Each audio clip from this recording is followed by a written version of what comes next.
తాకట్లో ఉన్న మీ బంగారాన్ని విడిపించి ఆ రోజు ఆన్లైన్ రేటుకి కొంటాం. Sharma gold company. Tollywood comedian Saptagiri Prasad ఇంట్లో తీవ్ర విషాదం చోటు చేసుకుంది. సప్తగిరి తల్లి చిట్టెమ్మ కన్నుమూశారు.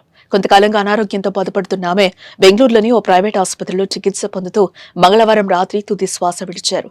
దీంతో సప్తగిరితో పాటు ఆయన ఫ్యామిలీ తీవ్ర దుఃఖంలో మునిగిపోయింది. తల్లి మరణాన్ని సప్తగిరి సోషల్ మీడియా ద్వారా తెలిపారు.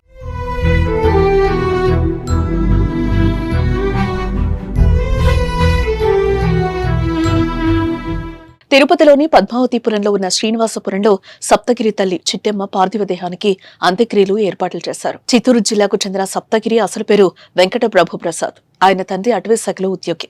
ఇక ఇంటర్ వరకు చదివిన తర్వాత ఎంసెట్ లో మంచి ర్యాంకు రాకపోవడంతో సినిమా రంగం వైపు అడుగులు వేశాడు. ఆయన కెరియర్ మొదట్లో శేఖర్ సూరి దగ్గర సహాయ దర్శకుడిగా వర్క్ చేశాడు. తర్వాత బొమ్మరిల్లు సినిమాకు సహాయ దర్శకుడిగా పనిచేస్తూనే చిన్న పాత్రలో నటించాడు. ఆ తర్వాత భాస్కర్ దర్శకత్వం వహించిన పరుగు సినిమాకు అసోసియేట్ డైరెక్టర్ గా చేరి ఆ సినిమాలో ఓ పాత్రలో నటించాడు.